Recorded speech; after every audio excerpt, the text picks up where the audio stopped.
Welcome to the Javier Mendez podcast. So we're here with Coach Jav. Another exciting week. Biggest headlines we're seeing out there is boxing everywhere. And you want to talk about Nate Diaz or Ngannou first? Which one do you prefer? Well, let's go the one that's closest, Nate Diaz. Nate Diaz. Yep. So we have a UFC star. This mystery isn't anything new. A UFC guy that's towards the end of his career, been through a lot of fights, going into boxing, which isn't his primary sport, but the Diaz brothers, a little more primary than the average guy for sure. Like you talked about with the boxers that they used to spar with and so forth, world champions. So what do you think this looks like for Nate Diaz and Jake Paul coming off a loss on his last fight against a guy that wasn't a mega ranked boxer, but he's part of the Gypsy King family? Yeah, well, you got to look at the strengths of each fighter. With basically, Jake Paul, you look at his advantage, youth, sizes on his ages on his side. Strength is on his side. Size is on his side because he's a bigger guy. So you got that. But that's it. I don't give him anything else over Diaz other than that. He's bigger, he's younger, he's stronger. But as far as boxing experience, he doesn't have nowhere near the experience Nate does. Nate's been boxing for a long time. Even though he does MMA, he's been primarily boxing for 20-something years, I bet you. He's been boxing for a while. So it's not like Nate is going to be this guy that's never boxed before. Primarily, boxing is one of the biggest things he uses. So if Jake cannot finish him, which is going to be very difficult to do, or gasses out in the later rounds, yeah, he could be in trouble. And, Nate Diaz is known to drown you. The longer the fight goes, the more it favors Nate. And I'm going to agree. I favor Nate too.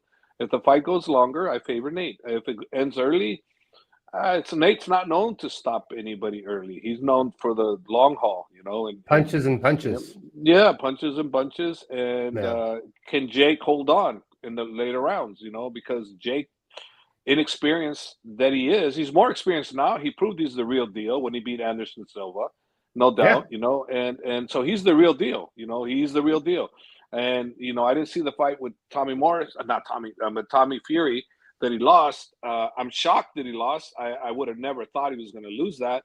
So there goes your expert analysis on my end. I did not think after beating Anderson Silva that he was going to go lose to Tommy Fury, and he did. So I didn't see the fight, so I don't know, but he lost. So now you're going up against another guy that's really good in Nate Diaz. And is Nate better than Anderson Silva in boxing?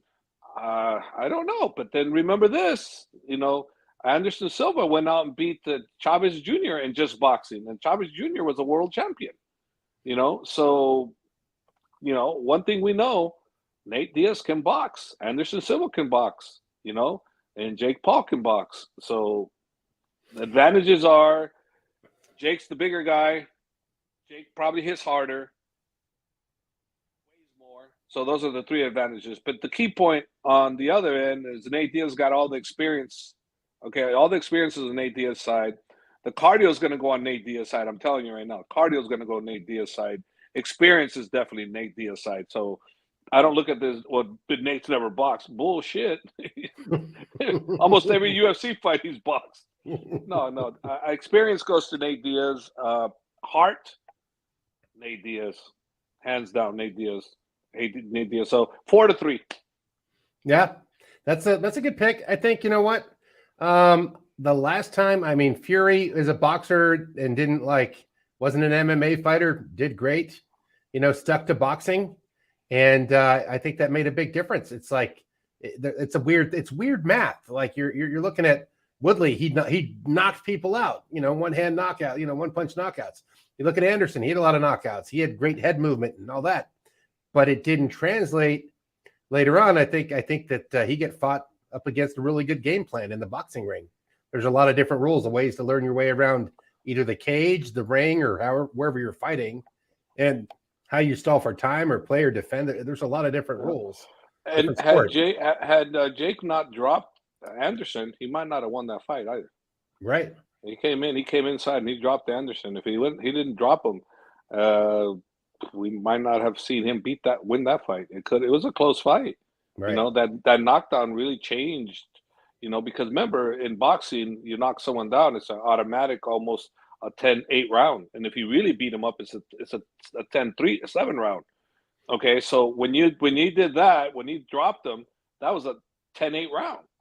Yeah. You know, so that was a big favor in Jake's had, you know. So that just meant that Silva would have to I won 2 more rounds, so it just to break even. So three rounds on a 9-10 round to be ahead. So that put Anderson behind the 8 ball. So had that never happened, Anderson would have probably won that fight.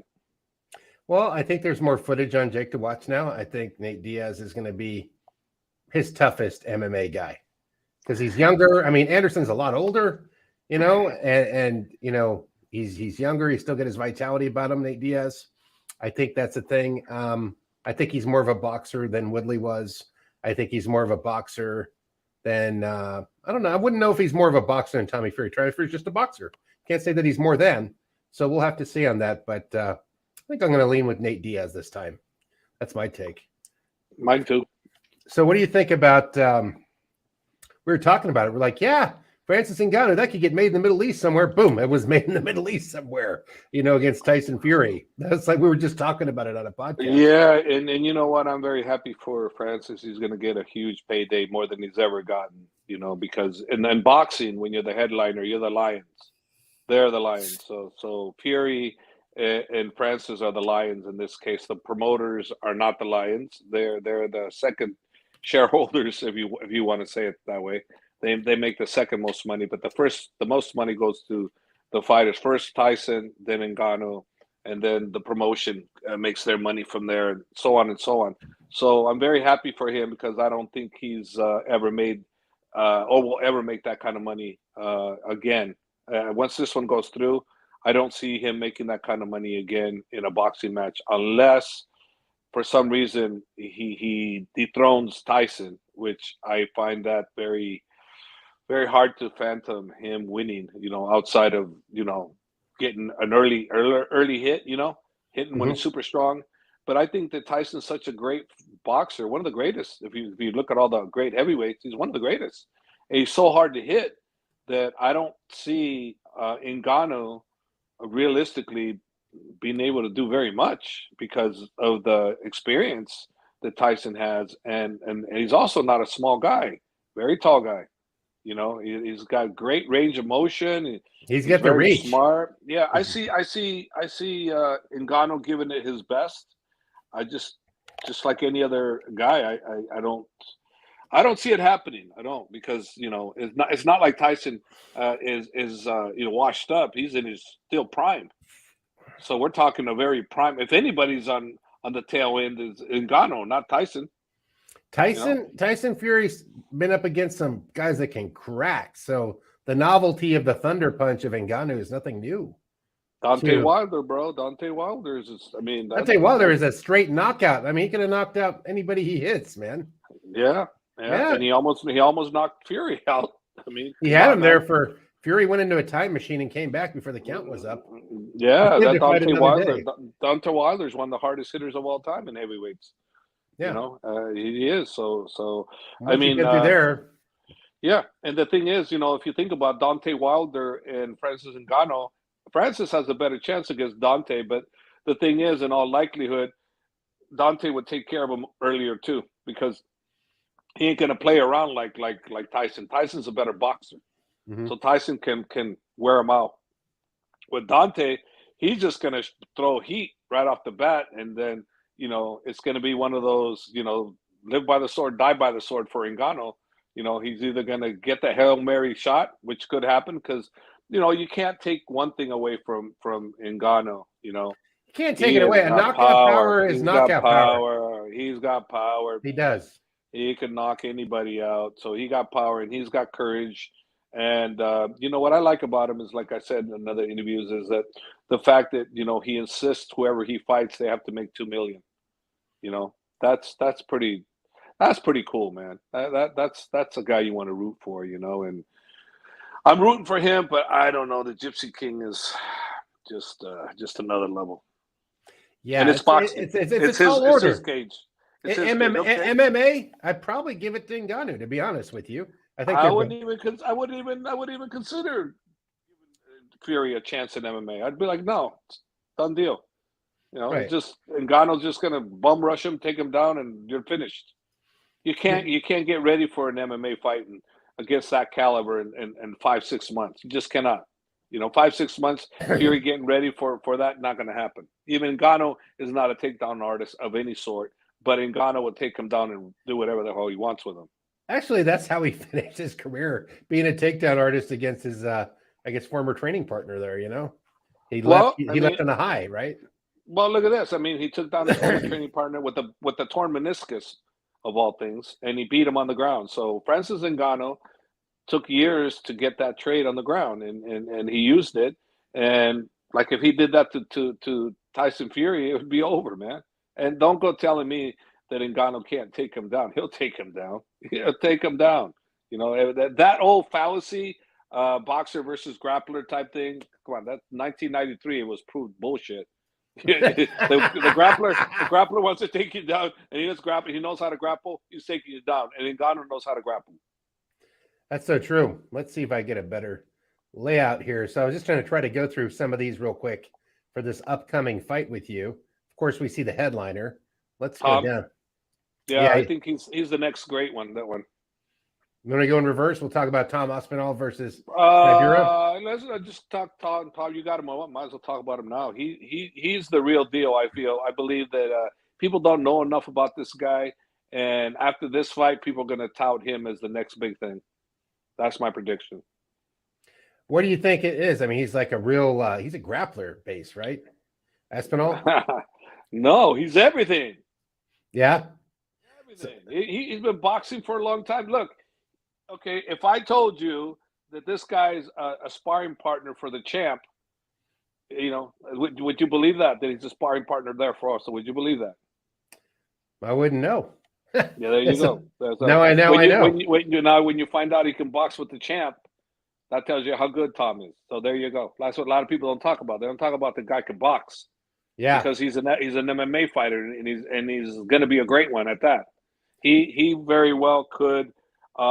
The thing is with John Jones, if he fought John Jones at the present time, it's kind of hard on John Jones because all that experience, and John Jones is probably the greatest of all time in the heavyweight division and the light heavyweight division, and maybe as a fighter all in general, they'll probably consider that. I don't, only because of when you've been caught. It doesn't really, you kind of disqualify yourself, in my opinion, just like like Lance Armstrong, he was the greatest Tour de France guy of all time. He got caught. He's no longer holds any titles, so that's the only thing. It's you've been caught red-handed, and I'm sorry, but that just disqualifies you. But as far as his ability and what he can do, yeah, he definitely is a bad man. He's very smart, very calculated, does everything, fight IQ. He's got a high fight IQ. we have. Let's see. Molly McCann is the fight just below that. Connor's. Well, Patty Pimblett's friend more so than Connor's, I think. No, it's Pimblett. They're the two together. Not Connor. No, she's Holly and Patty the Batty. She's fun. She's a fun girl to watch. She's very entertaining. I'm a fan favorite for darn sure. We all want to root for her. I'm definitely rooting for her. I don't even know who she's fighting, and I'm rooting for her. Julia Strolyrenko. I can't pronounce her name, but I haven't. Maybe she's new, coming from a different league, or I haven't been paying close enough attention. And sorry about that. I'm a Holly McCann fan anyway. Molly McCann, yeah. Holly. I said Holly. What about Nathaniel Wood versus Andre Fili? I don't really know. I know Andre Fili, so I don't know Nathaniel. I don't know how good he is. I know Andre Fili is a seasoned veteran, and he's good everywhere. So, I don't know. I guess we're going to find out. I think Nathaniel Wood might be bringing it to be getting that fight because Feely's pretty hardcore. Paul Craig, Andre Muniz. Paul Craig's a beast. I was kind of thinking of Tom Aspinall and Paul Craig. I was kind of mixing them in my head. Oh no, Paul Craig. No, Tom Aspinall's another different level, bro. Craig is good, but Aspinall's just another level. Yeah, well, we got Andre Muniz, who's coming off a loss, and he's going to be fighting Paul Craig. And Paul Craig is, man, he's just 2 losses. So he's fighting for his job. He lost to Johnny Walker and Volkan Ozdemir. So, yeah, he's going to be going hard on this fight. That's what I get to say on that. What about Islam? I mean, everybody's talking about what fights to be made. There's so many confusing things going on. We have our favorite Australian guy, Volkanovski, going through surgery, right? And I mean, what's on the table? Are we waiting for the possible outcome of Gaethje's next fight? If I had to guess, I'm saying yeah. That way the UFC can decide. Dustin versus Gaethje? Well, let's put it this way. They have to wait for Justin versus Gaethje. They'll wait and see. And then they got options. And the options would be, okay, the winner of that fight, whether it be Dustin, whether it be Justin, I don't know. I favored Dustin tiny bit, but that could go way opposite at any moment. Those guys are so damn comparable to each other. Then you're talking about Alex, who just had slight elbow surgery, and he wants to fight. So you never know. They might put him in. His healing process may be better than expected, and he may say, "I'm ready to go." So it might be Alex, and then Oliveira's said November, December, right? But so we don't know exactly whether it's that or he just posturing to fight at home, being that I'm the champ, so you got to come fight me, But the bottom line is, Islam Makhachev, Islam Makhachev is scheduled to fight, in Abu Dhabi. They need him there. That has to happen in Abu Dhabi. So if you want the chance to come at Islam, if they offer him the fight, he'd have to come to Abu Dhabi. It isn't going to happen in Brazil. That's the bottom line. So that I am telling you that is going to happen. Whoever he fights is going to have to come Abu Dhabi. Leon Edwards, he's got Covington. I was just going to say, wasn't he reaching out to Leon Edwards? You were just telling me earlier, trying to make that match. Yeah. Islam tweeted, "Come on, bro, let's go." And that's good marketing, and why not? Why not? If no one's available, why not go after that match? I mean, they sparred before. They know what they're looking into. Both look good. That was many years ago. Yeah. That they sparred. That we're talking, long time ago. As a matter of fact, Leon's first sparring was with Islam, and when they sparred, the first time I put him to spar, Islam goes, "Coach, what I do?" I go, "He's a striker," And Islam didn't really know much about Leon, and at that time, Leon was just a striker, not much of anything else. Now he's a well-rounded fighter. He came to 2 camps, but realistically, to be honest with you, it's almost like really not really worth the time because he didn't really pick up very much other than what he learned how to train. But as far as technique, picking up new stuff, not really. It's kind of a waste of time, to be honest with you. And Leon's doing the correct thing, staying at home, bringing his own people, because it really wasn't a big benefit to him. It wasn't. It was not in my opinion. Well, would you like to see that fight? I mean, that's probably would sell a lot of pay-per-views. That Volkanovski would be the top sellers, and possibly Gaethje, versus Poirier. The winner of that that's probably going to be a fight of the night kind of fight. So usually when that happens, that explosion carries forward towards the pay-per-view. At least that's a pattern I see, or at least I think I see. I don't know how it's going to work. I mean, we're going to have a dance partner, and I'm okay with whoever, whoever. It doesn't matter whoever he's going to have. Obviously, because Islam wants Leon and he asked for him, then okay. So that would be my first pick, Leon, because Islam wants him. So I would want Islam to want what he wants, because that you don't get a fighter fighting better for you than he gets what he wants. Well, I mean, I'm sure that that could happen. It could. I don't see him backing away from Islam. No way. You can't even use their sparring session years and years ago as an Yeah, example. That an example, nothing. They're totally different fighters. It's like totally different fighters.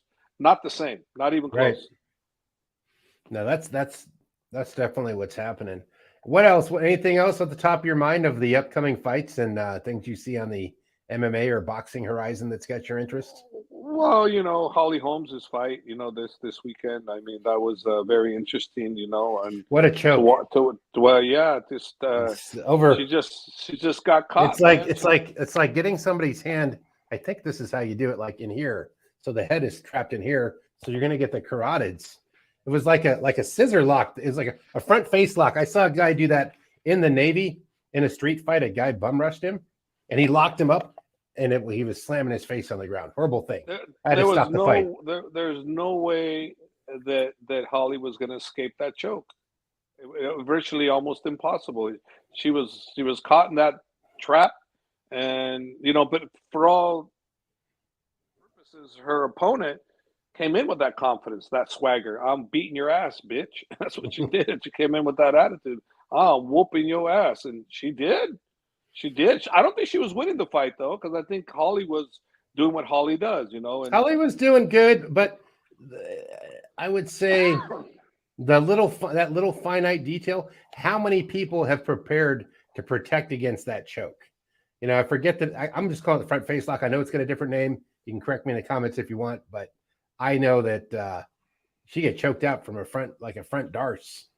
that was almost like I said. I'm like, why don't more people do that when But they're not at the easy, clinch? not easy to get caught with that though. It's not that easy. It's just a fluke, not a fluke thing because she went for it, but it's not very common that you can catch someone that on that kind of choke. It's not, No, because otherwise we'd see it more. You normally see the guillotine, from there, but you don't see that kind of a choke. Very rare. And that yeah, choke was kind of, honestly speaking, that was probably the worst one to try to get away from.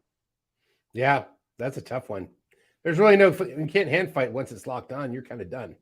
You're kind of You give done. up your hands and it's like it sinks in deeper. That's how it Yeah, goes, what are you gonna do? I mean, right? I just like. I mean, I was thinking, what could she have done? Maybe she could try to go to the ground to try to break the grip, like try to slam herself to the ground. I don't know. I don't know. I don't know what the answer to that one is. Whatever the answer was, she didn't find it, or I didn't know. I don't know.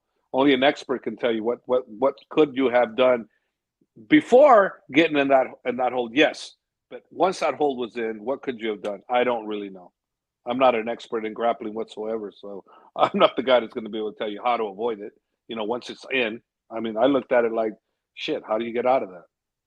That's true. Well, I guess we're gonna have to wait to find out what happens with Poirier Gaethje. Anything Yeah, going on with Usman? Is he fighting soon, or I I mean, has Bellator with, announced? We're going to talk about Bellator possibly getting bought by the PFL, and that may mess up that Grand Prix or not. I don't know. no, I don't think it'll mess up the Grand Prix. It might push it back some as far as the dates, but we don't know. We don't know anything of what's going on with the sale, if it's still going on, if it's not going on. We just know that there's definitely interest. They're definitely talking. It's definitely out in the news.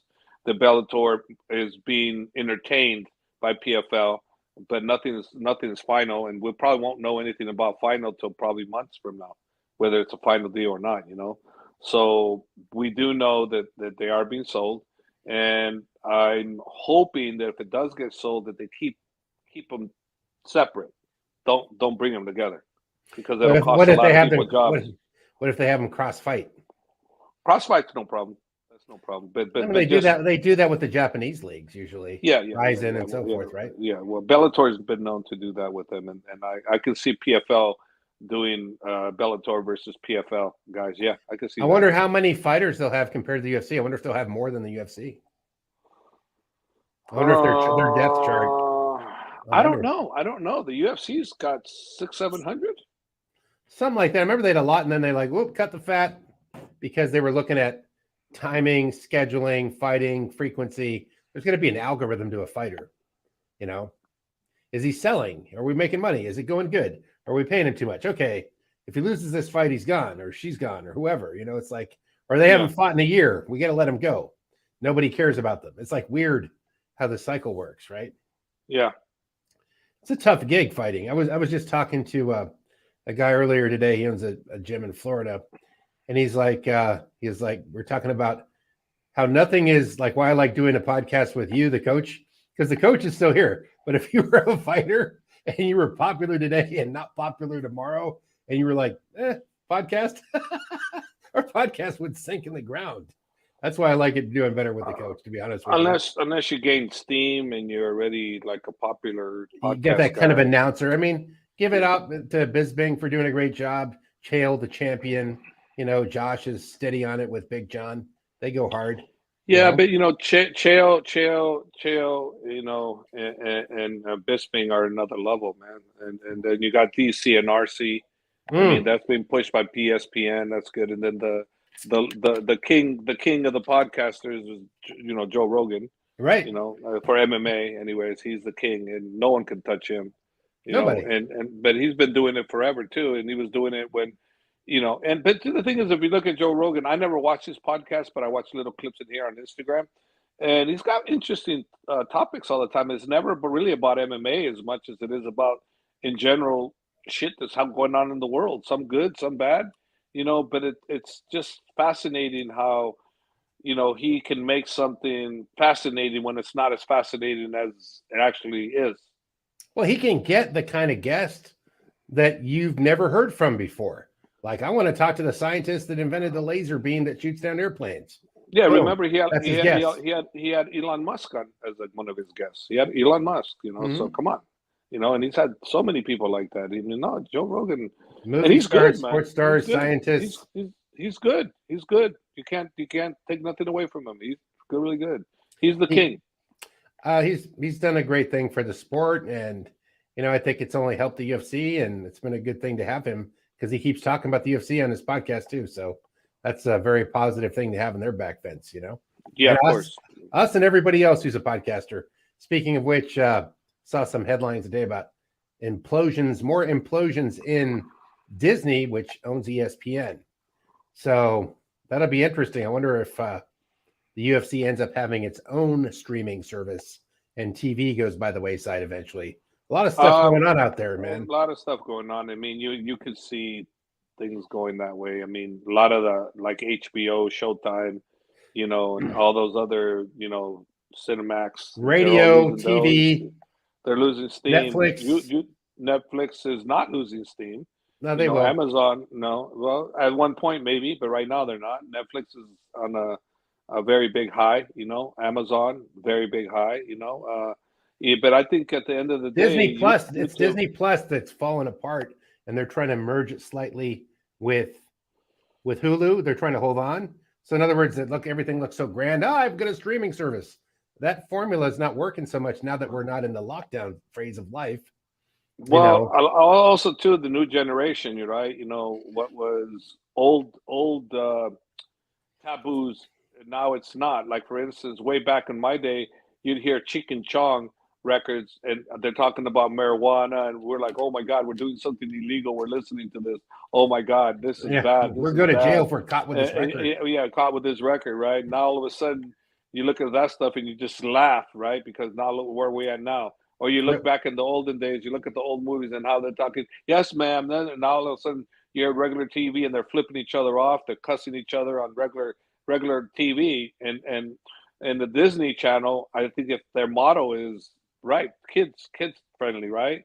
Well, I'm just wondering if, because you look at all the radio stations, right? You got the lyric ones where the explicit lyrics, and you got all this music, and I mean these kids are growing up with that. Yeah. So when you're watching a regular television now these days, they're used to seeing a lot of that. And they don't see a lot of that in those kind of programs. So I think that they're going to lose some steam, and I think they have. I think that's what's going on, and that's why a lot of these reality shows, not reality shows, but a lot of these series, they got more explicit on everything. Think about it, more explicit on everything. Yeah, things have changed. I mean, you could just see, like, let's say you get rid of an ESPN, these channels pay to license to broadcast the sport. Exclusive rights to broadcast, UFC, NFL, all this stuff, to use the footage from the game and so forth, all that stuff. If you do it as a YouTuber, you can get hit with a copyright because that's their stuff. You know, if it happens in the UFC Apex, you know, UFC building, that kind of stuff, that's theirs, right?